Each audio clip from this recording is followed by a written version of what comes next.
for the purpose of matters concerning the appointment, employment, promotion, demotion, discipline, suspension, dismissal, or removal of a particular person. Second. Moved by Moira, seconded by Jill. Any discussion? All in favor? It is a unanimous for those board members who are here. We will be back shortly, good folks. Thank you very much. Karen. Only the stuff you might want. I'll leave my card. Was it senior award tonight? No, she already planned.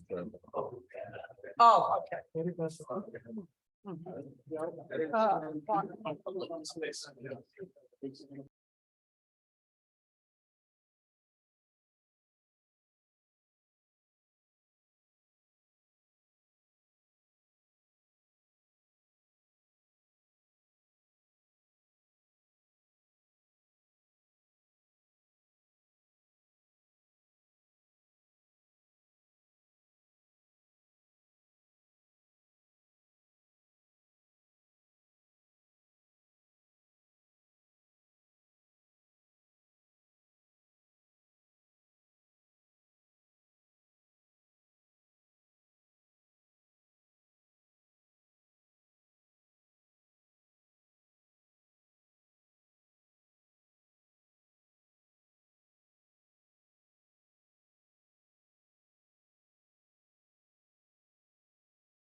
No, not yet. We're doing this.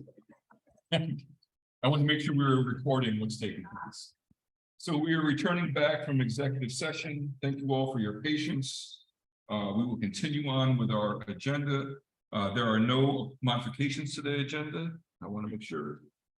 All right, fantastic. And that will move us to agenda item 4.1, which is public comment period. And I will yield to my good colleague, Moira Lane. Lynn Reitenbach, come on down. Please. It helps folks who are online to hear. Good evening, everyone.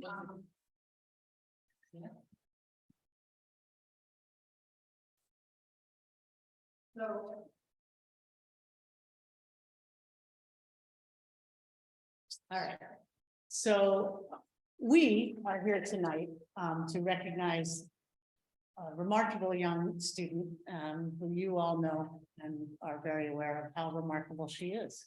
And when Coach Parker asked me to facilitate an event to recognize Mira Cohen and her contributions to the Ithaca City School District, and most specifically to growing female wrestling in Ithaca. I was delighted to do so, put her up for a commendation. That didn't happen this month, so here we are, just trying to go on the public record to recognize her and celebrate her with you guys who know her quite well at this point. So I will let Coach Parker present the plaques.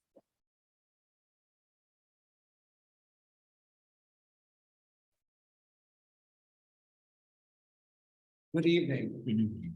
I want to just take this moment to recognize Mira for her true dedication to our sport. This year she came out, no experience in it at all, a little bit of background, maybe a little MMA. Really wanted to get into the sport, came out, realized that she was one of 2 females that came out for the sport. But the sport has come a long way. She was afforded a lot of opportunity this year. In fact, in her first tournament this year, she placed 2nd place at the Elmira tournament.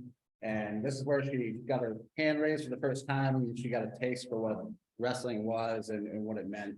And I think this really meant a lot to her. So I wanted to make sure that she received this.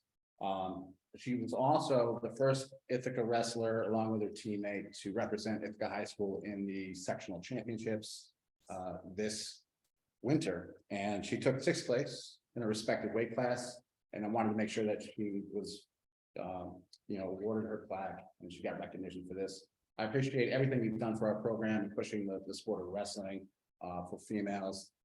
This year, Samantha Little and Athletics have come forward and are going to start a girls wrestling program. They have appointed a position for a female wrestling coach. And we hope to get that up and running this year. So with the backing of you guys and our athletic program and Mira pushing that barometer forward, we appreciate everything you've done for us in wrestling, and we want to make sure that you got this recognition. Thank you so much.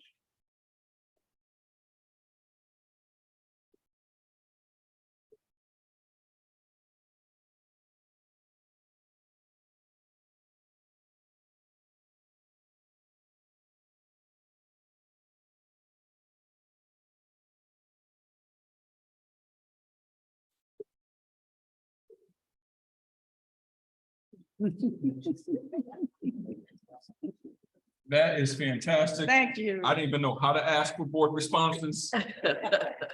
But are there board responses? Yeah, sure. Say that I've actually known Mira for, I would say at least 10 years. And in those 10 years, we've had many a very lively conversation about all kinds of topics. And I have really enjoyed having her as a board rep this year. She's added quite a lot, and I missed the last meeting when the rest of our reps were recognized, so I didn't get to say something about how valuable you all have been and how much you have helped us to do our work. So thank you one and all. Any other board responses? I mean, you're a trailblazer. Thank you. Like, as a female especially, thank you. Thank you. We're recognizing that trophy isn't even representative anymore.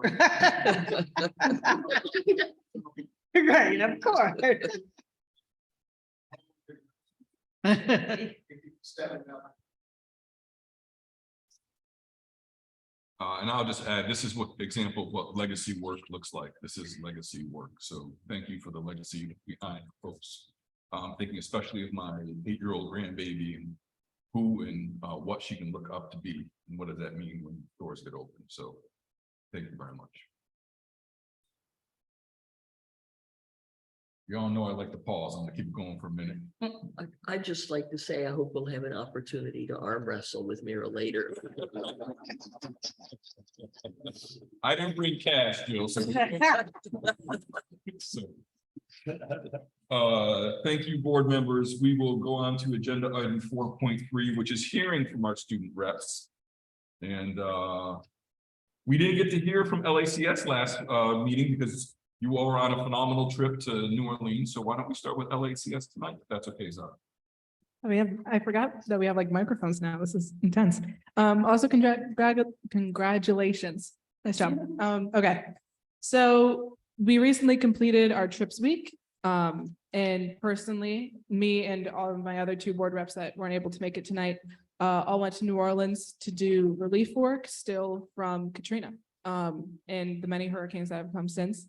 And the experience was a lot of carpentry work, some painting. It was really rewarding. I mean, it's definitely a different climate, but in almost every means, and it was a great experience for everyone involved. Yeah, it was a great trip, and coming back to Ithaca is definitely a change, and having the experience from that, the community service, is something that we all value deeply.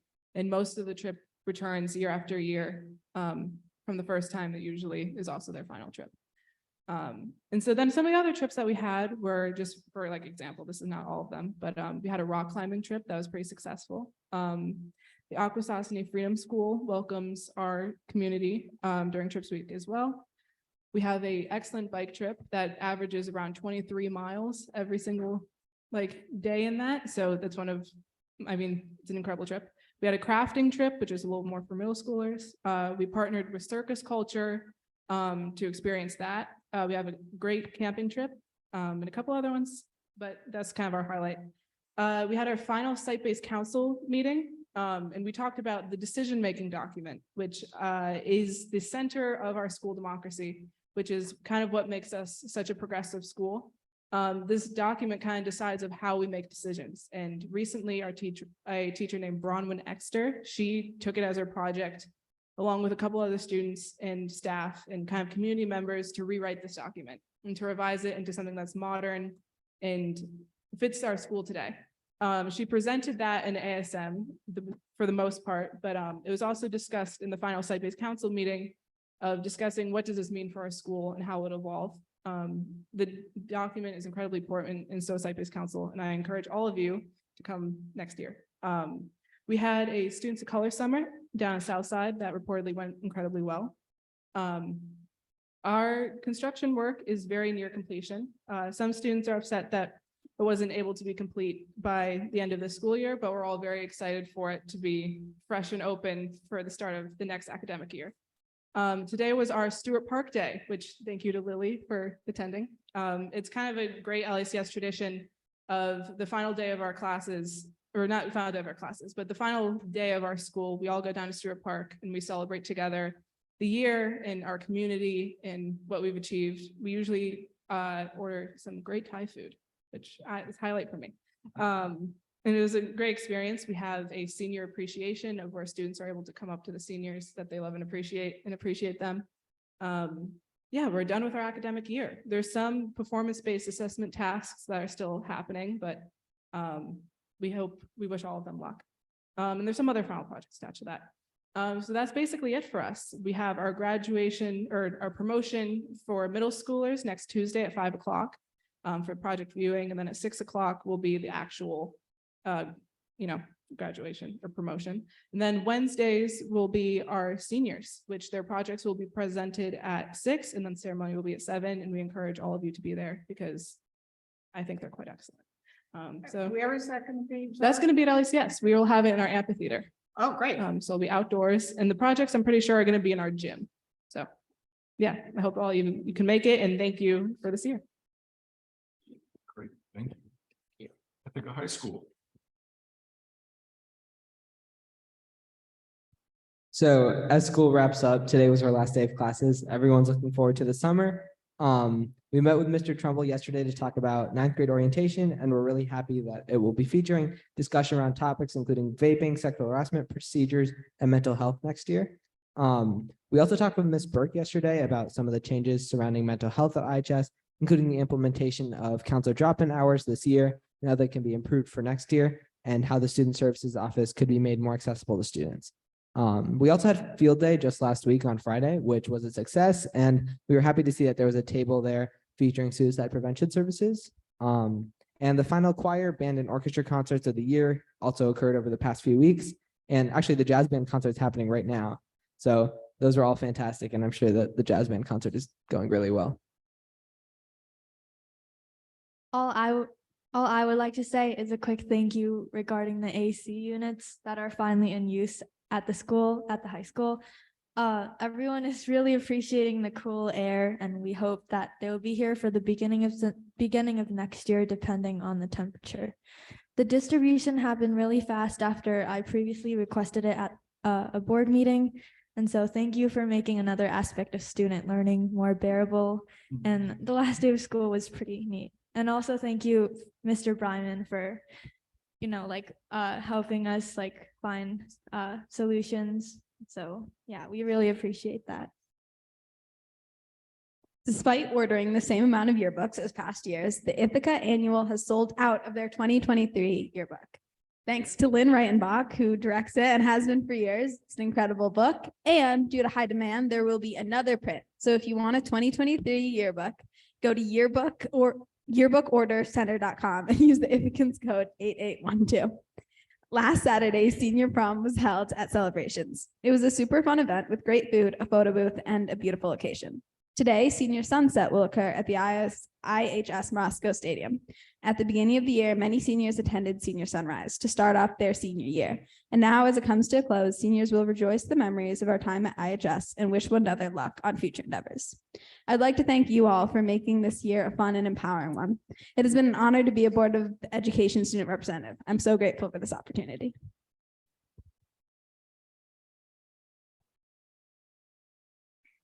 The engineering design and development class poster session was yesterday.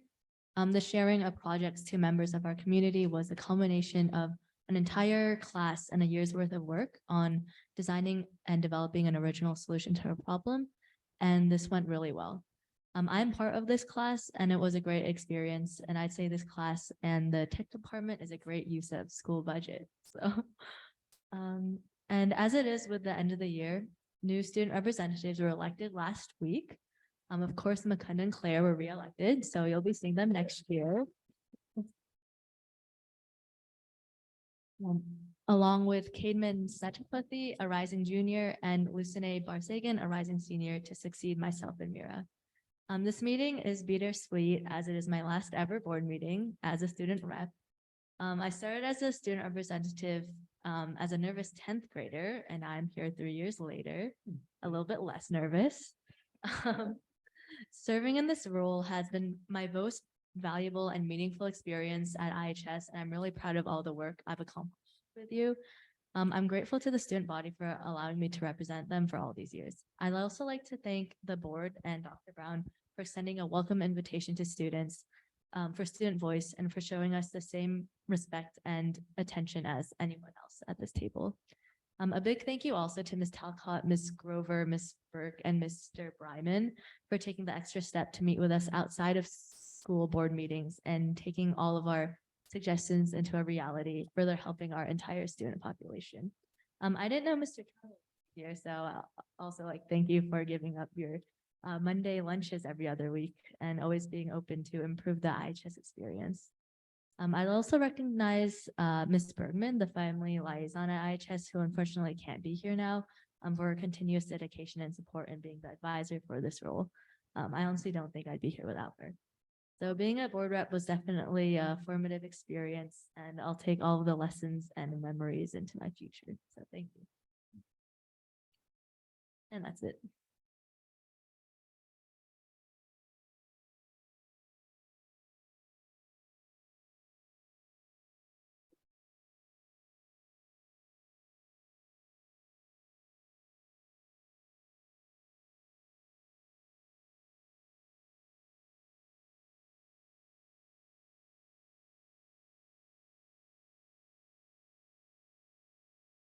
Thank you, student reps, and thank you for the standing ovation that prevented me from having to ask for a box of tissues. So, board responses.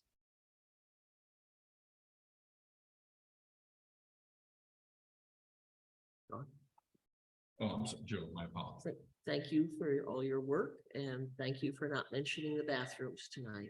Yeah. Yeah. Any other board responses? Yes, thank you, as Jill said, for all your work. Thank you for leading us at times. Thank you for listening to us at times. Hopefully you'll take from this experience, this phrase we often use, continuous improvement. None of the complicated things you want can be fixed overnight, but you've seen the improvement, especially Grace, over 3 years. Just know, Grace, we have relationships with students who graduated from this high school 10 years ago, right? We follow them. They let us in on their weddings. They let us see pictures of their babies. So, expect to continue to hear from us. Zara, a quick question. When you guys are still going to New Orleans, do you know, is it still the 9th Ward you're doing construction projects in?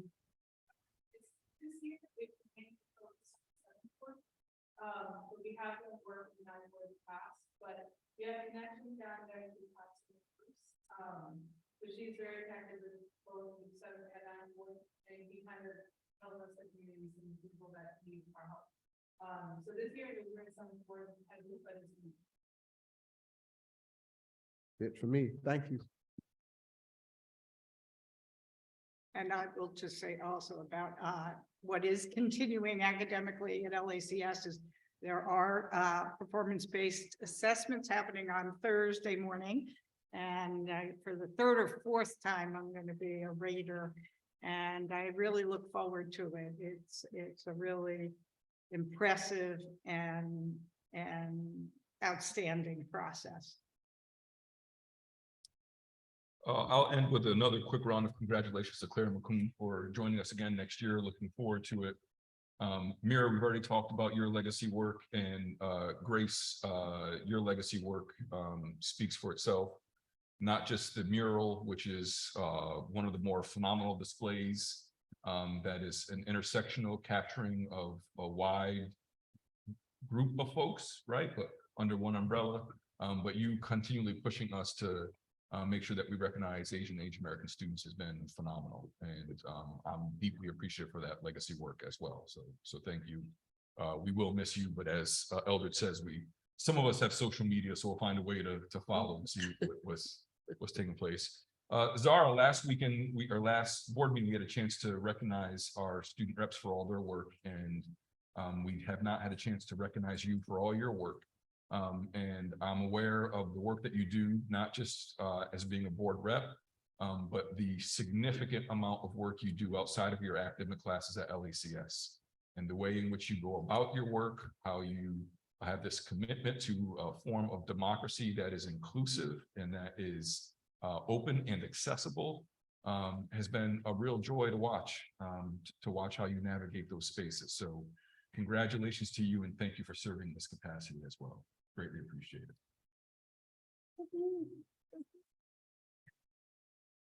All right, we just give it up. Okay.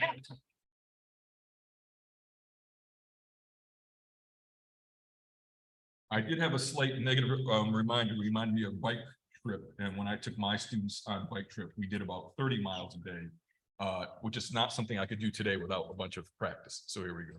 We will continue on with our agenda. Up next is the approval of the consent agenda, and we will entertain motions. I'll move the consent agenda. Can I get a second? Second. You're not gonna read the little Oh, thing there? oh, no, we read the. No, we don't normally. We don't, okay. Moved by Maura, seconded by Aaron. A couple of things in our consent agenda before we open up for discussion. One, I hope folks recognize that we have a sizable donation from the Kids Discover Trail. The work that they do throughout all of the schools in Tompkins County to make sure that our young folks are able to not only engage with students from other school districts, but to get outside of the classroom and do additional learning. It's one of those unique things about living in Ithaca that is absolutely amazing. So I want to make sure we recognize the Kids Discover Trail. And it also includes another sizable donation from the Ithaca Public Education Initiative. Thank you to IPI for supporting the work that is done here, including the collaborations that happen with teachers that are also identified on the consent agenda as well. The projects are innovative. They would not happen without community support, community financial support, and the ingenuity of our teachers. And so I want to make sure that we address those as well. And then also on the consent agenda is if I can find it, is it still here? Did it get moved? I believe it's still here. Maybe I'm missing it. My apologies. What are you looking Yes, it's on there. I'm sorry, I can't find it.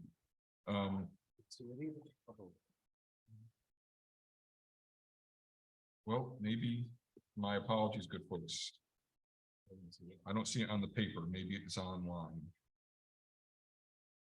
The reason for the pause is we should be having the conversation, and whether it's on the consent agenda or not, it still is an opportunity for us to have the conversation. We are going to be engaging in a partnership with local school districts around mental health services. And I was having a conversation with Dr. Brown to invite Carrie Burke to come have a conversation with us about what that means and what the work is happening in the school district before we ask board members to approve what that merger may be. Yes, thanks for this opportunity to add some additional information. Bert, come on down.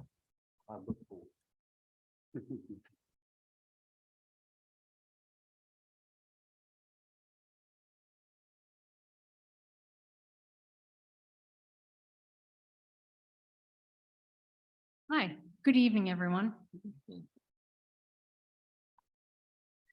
So yes, we've been engaged in a dialogue across districts and with TST BOCES about how to expand access to services, particularly mental health services. And so that can take many different forms. It really is an exploratory conversation at this time. It really would be building on the model that exists currently, where we are engaging community stakeholders like Tompkins County Mental Health, co-locating therapists in schools, and looking to expand knowledge, awareness, and again, access to services. And so considering the resources that are available through institutions like Hugo Medical Center and the relationship that we have with BOCES and that other districts in the region have with BOCES, just exploring how that could be a model for, again, creating equitable and more expansive access to services. In a nutshell. So that's a very, I appreciate there's not a lot of detail in the explanation, but. So that's that part. It's very helpful, right? That I know a number of colleges and universities are also doing that, right? Working together to try to find ways to provide wider access by that. So I'm glad to hear that we're doing it at school district. I'm also aware that I know that you've met with at least a couple of students around mental health and ways in which we could be doing better in our school district. Can you speak to that for a quick second? Just let us know about the work that you've been involved in, where it's headed, what we may expect as a board, things of that nature. Yeah, so just a little history. Prior to the pandemic, many stakeholders in the district were well aware of the increasing mental health crisis among youth. And so attention was certainly being paid to that. Many of our efforts have focused on, again, increasing awareness around mental health concerns, how and where to access resources. Many of our best efforts have been student-led. I'd like to highlight the work particularly of Active Minds, who have been on an annual basis bringing in professional featured speakers or exhibits like Ending the Silence and Culp to raise awareness among peers and to generate space for conversation, particularly during May, which is Mental Health Awareness Month. So some of our best efforts and best thinking have been from students like those seated here today. We also recognize there's a need to work systemically. And so our shift is to increase our scope around policy. So we've engaged stakeholders from across the district to begin to work on formulating a suicide prevention policy that speaks to our efforts around prevention, intervention, and response. And so that work is underway, and we expect to be coming before the board in the next school year to have a policy for your consideration. The policy committee is awaiting. So fantastic. Additional questions or discussion points, conversations? Do you see there being offerings of like parent workshops for this sort of thing as well in caregivers? Yes, I do. And actually, that's something we had started with some folks from Cornell right before the pandemic. Was we had begun offering sort of mental health 101s for parents. And I think there are opportunities to inject that kind of information into the orientations that occur for families and students as they enter the district or enter buildings. And I actually have another question, kind of in the same. I mean, our educators has studied education. Are we looking to help educate them in mental health or professional development and yada? I don't mean yada, sorry. Center. Yes, most certainly. Actually, there was a really concerted effort this school year, just this past March on our PLC day. Teachers here in the building participated in 90-minute training focused on suicide awareness and suicide prevention. And we had over a dozen stakeholders attend a day-long session at George Junior around helping students who are at risk of suicide, which was a much more intensive 6-hour training. So yes, there is a vested interest in making sure that all stakeholders in the district understand their role in supporting student mental health. I don't know who the we is that you're speaking about. I'm hoping it includes some of the district's psychologists and social workers. Most definitely. Okay. Yes. Thank you. And no, I'm glad you asked. The we includes people in this room, certainly students, my colleagues, Mary Glover, Lily Talcott, and certainly our frontline providers, Okay. which include the psychologists, social workers, and school counselors. Thank you. Fantastic, thank you. So this guy, couple of thoughts. First of all, thanks for the update about the sharing. I want to just say that Maura and I heard something similar, right? We went down to Long Island to a mental health, school mental health conference. Pandemic has screwed up time. This could have been 17 years ago. I don't know what was it, 4 years ago. Say it's at least 5 years ago. And we were hearing about this collaborative effort to push in. One of the things, my notes from that time are absolutely clear because it was so powerful what we were hearing. And a lot of the practitioners said, when you build these in your schools or try to build these out, you need to be aware of making these opportunities student-driven, meaning they should not have to miss periods or miss classes or miss attempts to be excellent, right? To deal with their health issues. You have to worry about anonymity because we're talking about, in particular, high school, sensitive issues around their social awareness. Pretty easy to see a kid coming in and out of a room. And I guess that coincides with decoupling stigma from it, right? I would love the day when we don't call it mental anything, it's just health. In the same way that every other aspect of our lived lives, we use the phrase health. The last question, and we don't have to get into this now, but at some point I would like to hear, this is an I statement, how we are wrestling with this idea of our children who want to express different sexual and gender orientations. And when that happens, when we hear about it as school officials versus what happens at home. Some of the language I'm reading around schools trying to potentially I don't want to say wrest that authority from families because they are being directed by the states in which they're in. But I don't know where we are in New York State in regards to that issue, and I'd love to be updated. I can offer a quick answer that just this week, New York State Department of Education just released a 42-page document called Creating a Safe, Supportive, and Affirming School Environment for Transgender and Gender Expansive Students. It's a 2023 legal update and best practices. It's starting to be pushed out through the state. Again, I think it was released on Monday, or maybe it was late last week. And so I would imagine that as a district, we're going to be looking at this document and seeing where our practices are aligned or misaligned, or what we could or should be doing better. But the document, having read it and read through it, is I think it's a good framework to start. I don't think it directly addresses the question that you asked, but it gets us at least beginning to have some conversations. So my apologies. Did you get that from NISBA, or how did we get it? How'd it come to us? I think I saw it as one of the NISBA clips. It was one of Within the NISBA last clips. day or so, a link to it. Yeah, Um, Commissioner Rossi I want to say, released it yesterday, so it's brand new. And I can send it to all board members to make sure everybody has a copy of it as well. And it was very interesting to me, and, maybe I just, was not aware of something of a terminology that is being used, that's used in this document.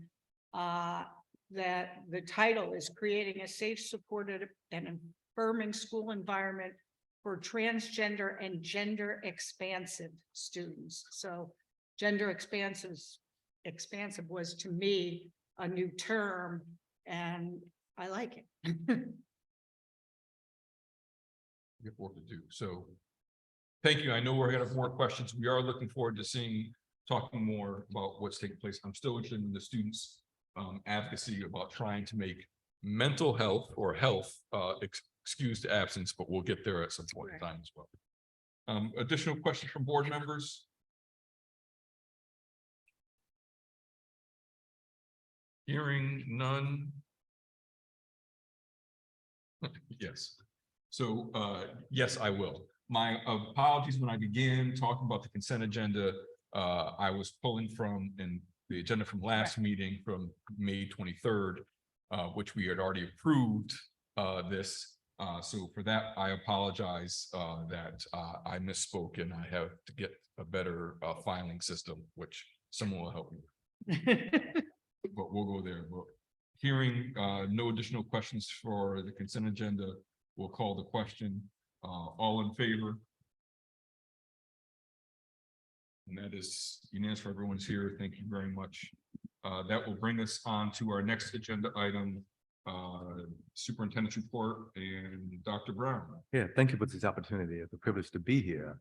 I wish to use my time this evening to welcome Mr. Jason Trumbull from the Ithaca High School to respond to some questions that came up at the last meeting, particularly around graduation ceremonies.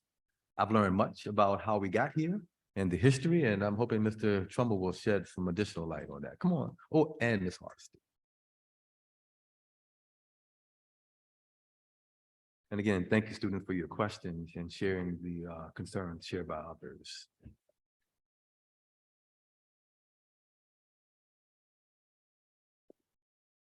And I believe we have some slides and images to share as well. All right.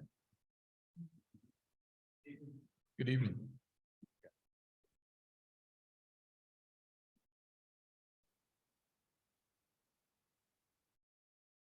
Dr. Brown said, we've learned a lot about graduation and recognizing our students and excellence and building a stronger sense of community. Many of you, as I look around, have joined us. I think the last time we were at Ithaca College, I think Mara, you were one of our keynotes. But that was pre-COVID, and that was a long time ago. Just to briefly describe the graduation that used to take place at Ithaca College for a number of years. My first few years at Ithaca High School as principal, and then prior to that at Cornell University. Very traditional. Number of speakers. Eldred, I think, keynoted for about an hour and a half one time. Sorry. Imagine. It wasn't 5 hours. But thank you, Eldred.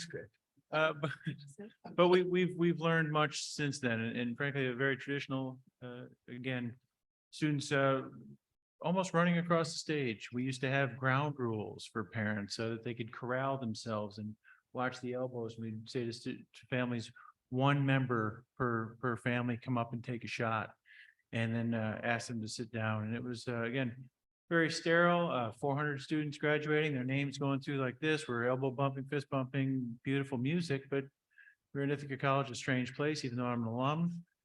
It wasn't home. COVID came. Lily, Dr. Brown were tremendous, as they always have been, in terms of advocating for us from the Tompkins County Health Department. A full PPD graduation that we simply called everyone gets a front seat. We literally sprayed circles in the ground at Stewart Park, had a beautiful, beautiful backdrop. And to be very honest with you, a very personalized graduation. We recognized every single student, over 400 students, in a 5-minute ceremony from 8 in the morning on Monday till 5 in the afternoon on Friday for 5 days. And let me be honest, we do it again. What we learned from that was taking time, and our colleagues from LECS have been at their moving up ceremony a number of times, where you really showcase the students. How do you move to more personalize that and really bring it home to community? The other piece is if a college charges $19,000 for that one evening. So moving it down, again, full PPE, recognizing students, working with the health department, again, personalizing it taught us to slow things down. And our energy would be endless, frankly, feeding from the children and the families. Fast forward, we moved from the park because we actually, remember, Martha, we were actually ready to do it again, and families really pushed back, say, can we start getting back to having more folks in the room? So we landed on having graduation on a turf in our own stadium. We had the first year with COVID restrictions, even outside, we had to limit it to 4 graduations. So a little under 100 students per graduation. But we learned right from the get-go that we were going to slow down, recognize students. We started the tradition of students, as they come across the stage, they stop. We ask them where the family is, the family waves and points and has a great time. And that's that public recognition. And students will oftentimes give hand signals to the families and wave and get that, while it's very brief, a quick recognition. Continuing on, we moved to 3 ceremonies to try to bring more students to the forefront, more sense of community. The other piece I should say is that students and families choose which time works best for them. We also have students, and not to date anybody in the room, but I know that I sat next to Frank Tulip and Tommy Trombley, neither of two that I ever spoke to in high school in my graduation ceremony. Now we've got entire teams that sit with one another. It's much like our universal lunch where we try to create that feeling of community. We are now in a situation where we were down to 2 ceremonies, and folks have asked. I think part of the questioning was, are we equitable in terms of the time that we're asking for? And I know you know this, but we can't hold graduation ceremonies on the weekends. So we've got the high schools, the middle schools, the elementary schools, all competing for time in really a compressed five-day week. So we're running on empty right now, but we're competing for that time. I should also say that I'm not really using the slides. I appreciate that.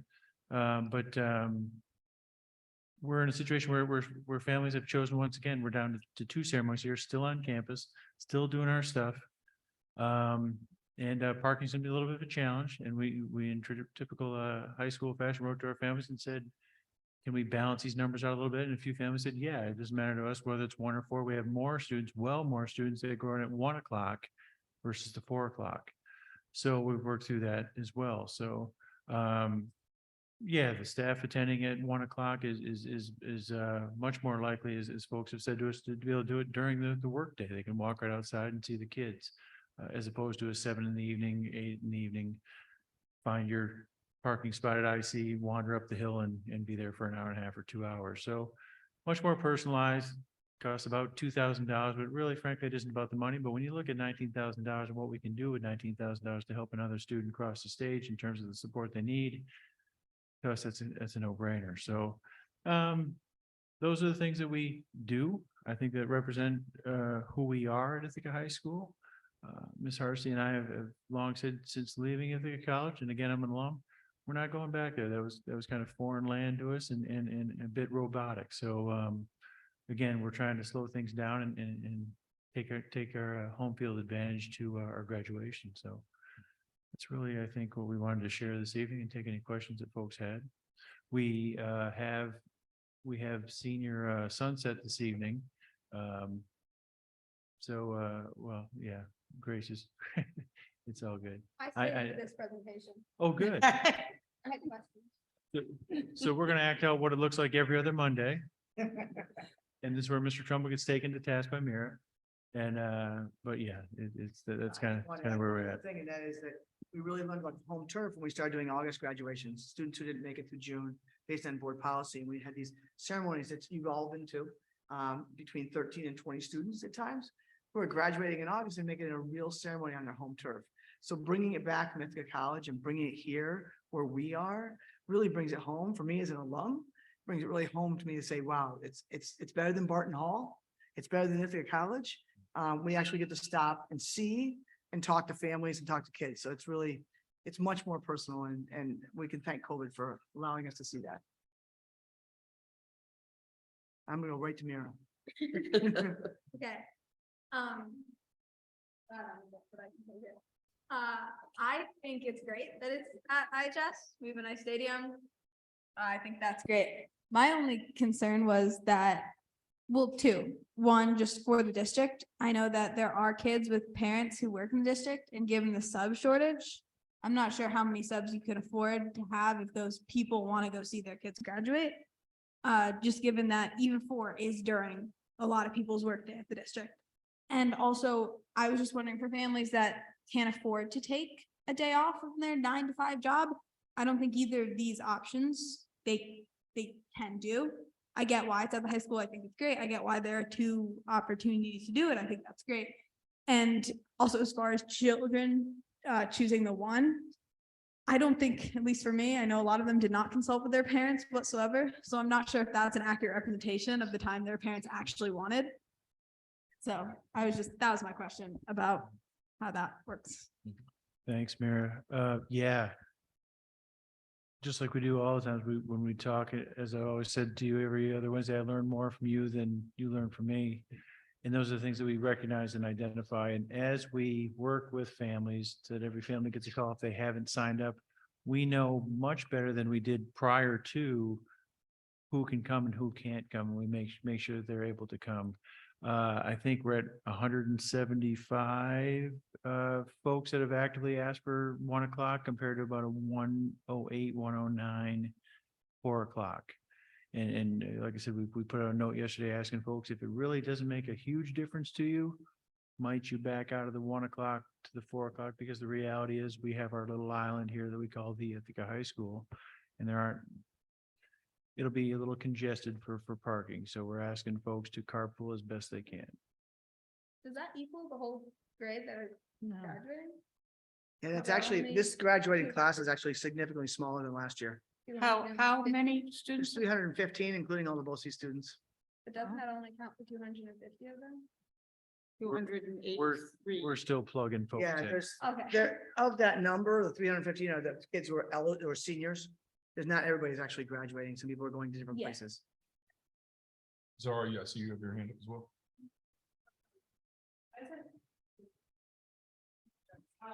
No, just the microphone. Board policy has that you can't have a graduation ceremony on a Friday, Saturday, or Sunday. It's board policy that we can't hold a graduation and commencement ceremony on Friday, Saturday, or Sunday. Can I ask why? I couldn't It's speak to religious, that. it's religious holiday. A couple of decades ago, we always had graduation on Friday evening. That's a problem for people who celebrate the Sabbath starting at sundown, and sundown in June is, after 9 o'clock. And the ceremony, particularly when back in the day when we had like 500 students in the graduating class, it would end after 9 o'clock. So, and then when we started talking about others, there are people who have religious observance on all day Saturday, and then people who have religious observance on Sunday. So we landed on, it says that we have it on Thursday evening, but I don't know whether we've changed it. I think it restricts Friday, Saturday, Sunday now. Maybe, I don't remember us actually revising that, but, and it was extraordinarily controversial. I mean, we had big meetings with lots of people who were very upset that we were changing what had been tradition that worked for them on a weekend. And the argument that really carried the day in terms of the people who actually made the decision was that, because we were hearing a lot of people saying, well, grandma, can get her better airfare. and so the weekends are better, Friday night's better. We said that no student should be prevented from attending their graduation because of religious observance. That makes total sense. I was just asking, Yeah. like, equity wise, 100% agree, but I was just curious. But I can also speak a little bit of the 2022 model of, we still have that in our graduations of the personalized speeches.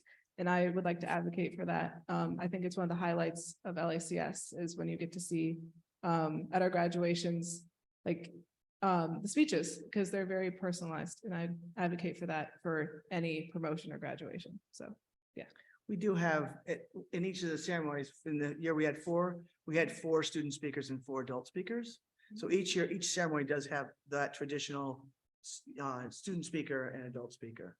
That's great. Yeah. Mira, you asked about a 4 o'clock start. We also need to clear out after 5:30 because the moving up ceremony for Boynton or DeWitt is on Thursday, working their way back to Wednesday, Thursday.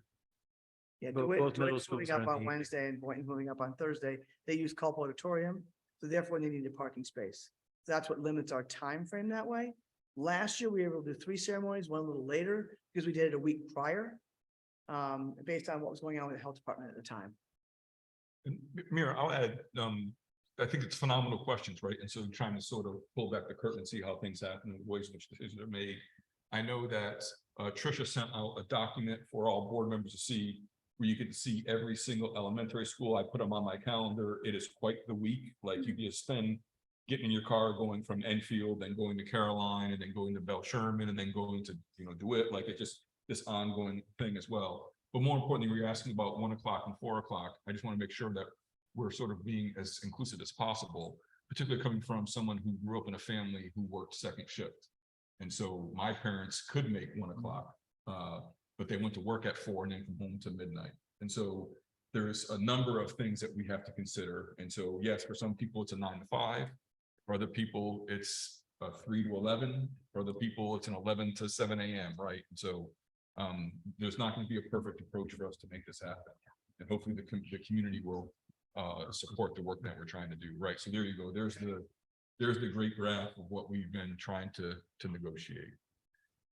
So thank you, Mr. Trumbull. Thank you, Ms. Hardesty. And I will say, in a community that expects perfection, I must remind folks that we will never achieve it.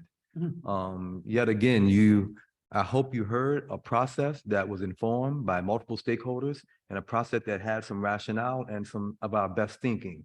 But please know, we will never have a perfect graduation schedule. And if you find one, please share it with me, or a master universal schedule, or any of those things. As someone coming from Virginia, I remember spending from 8 a.m. in the morning until 9 p.m. at night doing graduation ceremonies. And we had similar, because of our size and because of access to facilities. And we heard similar complaints about equity and access and all. So we are doing our best here, but please know it's been informed by our best thinking and by our stakeholders. Again, thank you, Mr. Trumbull and Ms. Hardesty. Thank you. That concludes my Enjoy report. the sunset. Thank you. Yeah, Dr. Brown, anything else for us? I think that's it for me this evening. Thank you so much. Fantastic.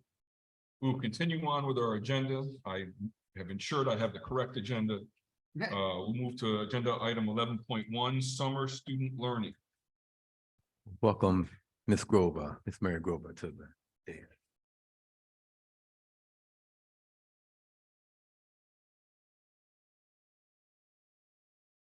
Thank you, everyone, for the opportunity to talk about our summer programming.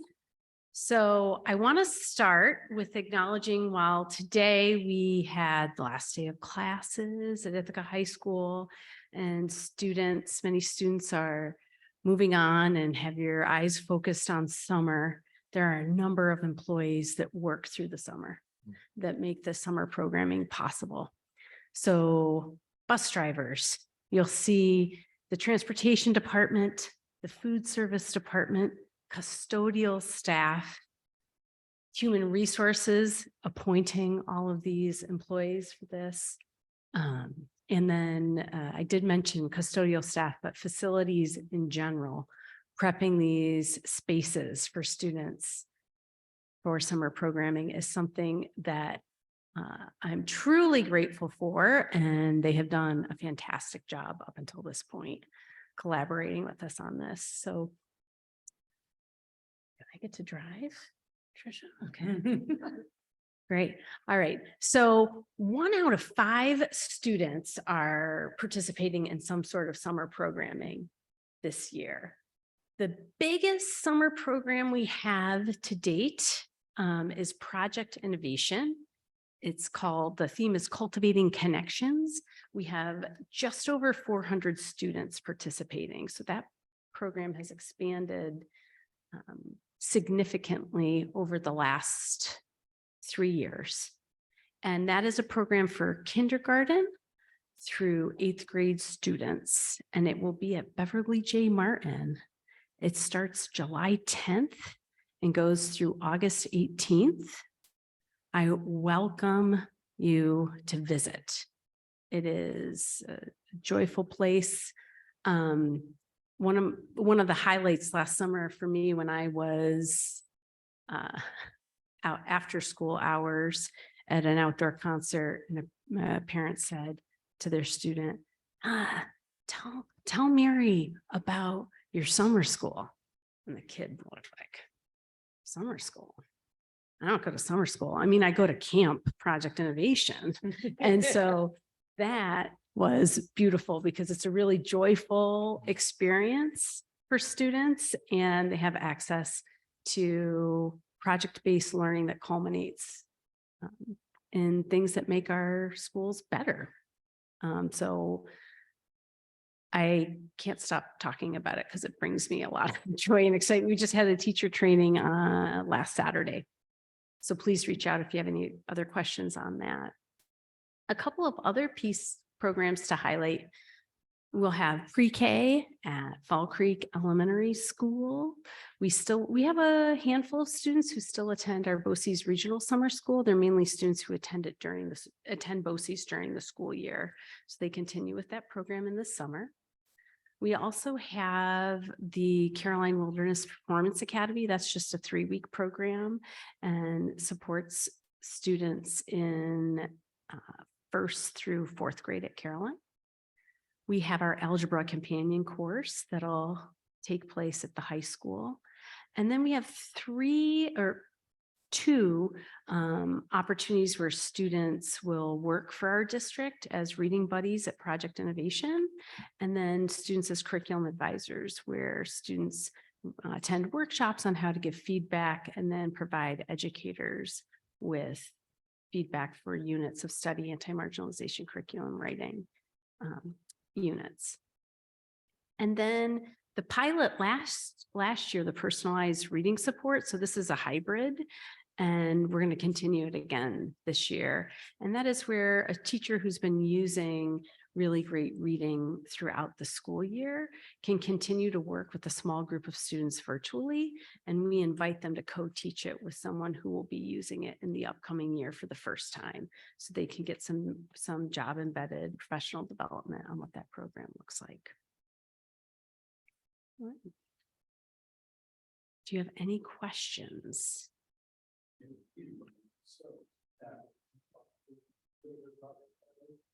Yeah, you're gonna have to like set a timer though, because I could go on a long time about this. So,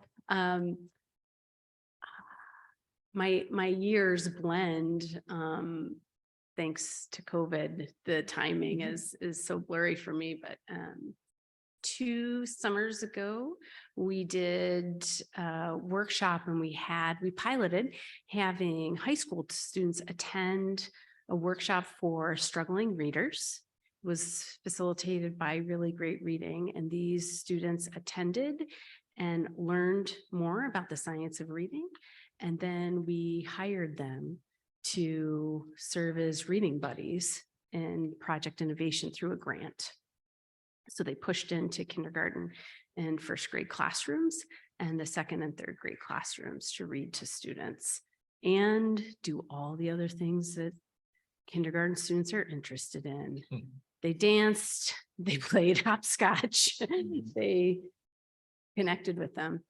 And I will never forget a student walking out of that training, and he looked at me and said, "Miss Grover, I am not broken. I just learned to read differently." And so having an authentic need for students in Project Innovation to see mentors and have older students guiding them, and the growth of the program expanding so quickly. You know, the class sizes are still under 20, but we wanted in the summer program for students to have that individualized support. So this was there's an authentic opportunity, and the students who have served, some of them are now aspiring educators. So that's another component. There'll be one Reading Buddy alum will be attending Teachers College this upcoming summer. So we have 8 students signed up for that this upcoming summer. Additional questions, comments? I just kind of a question, kind of a comment. Extended school year services for kids with IEPs are pretty terrible across the country. And this Project Innovation is so refreshing and innovative. I'm curious, if you know of any other schools piloting a program like this. Are we unique? Yes, I don't know of any other schools, districts in our region doing this, because some of them are smaller. So they utilize the BOCES summer school to meet those ESY needs. Given our commitment to inclusion, if we're offering inclusive programming to a student during the school year, we don't want to send them away to a more restrictive environment in the summer. We want to continue that commitment to the families and the children. And I want to make sure too, I give a huge shout out to Julie Humble, who has grown this program and been a phenomenal principal of it the last 3 years. And as she transitions to her role as principal at Northeast Elementary, Jamie Driscoll has been stepping up and will serve as the principal at Project Innovation this summer. And she is, during the school year, a social worker at Fall Creek Elementary School. No board questions? Hold on before you. Oh. Yeah. Sorry. Mary, this is a comment, not a question. So I popped in on some of these things the last couple of summers. Project Innovation the last 2 years. I felt I had to, because I was surprised that people were telling me that they chose Project Innovation over CUMET. But they chose Project Innovation over the Learning Farm. I'm like, well, wait a minute, this is summer school. What are you talking about? Went to see it. I understood. It's not your typical summer school. These kids are having a blast. We have some of our best and brightest teachers there. And the kids are engaged in all kinds of, dare I say, fun. Summer school is not supposed to be fun. So yeah, I learned. It might help the board who also wants to poke around and see some of this over the summer. there a possibility that you guys could give us a schedule where these things are going down? Oh, yeah, absolutely. I will definitely follow up with a schedule of when things are happening. Project Innovation, our partners are the Learning Farm, Ithaca Children's Garden, and Circus Culture. So those practitioners push in and partner with us for the programming. I just want to add something. Last few years, I've gone to the culminating performance at the Caroline Wilderness Academy, and that has been spectacular. Joyful. Great. Well, thank you for informing us. Thank you for the work. We look forward to the update, being able to travel and see some of the young ones in action. So thank you very much. Yeah. Greatly appreciate it. Thank you. Thank you for your support. And we as a district have this because our budget reflects our commitment to it. Thank you. Thank you. We will continue on with our agenda, which puts us at agenda item 11.2, a resolution approving the expenditures to complete new board member online training. You'll entertain motions. Make a motion to approve expenditures for board member Adam Grant Rice to complete new board member online training. Second. Moved by Elbridge, seconded by Aaron. Discussions or questions? Thank you. Yes, enjoy it. Yes. Hearing none, we'll call the question. All in favor? That is everyone who is here. Fantastic. The motion passes. This brings us on to other discussion items, and I will entertain motions from the board. Or we will entertain motions from the board.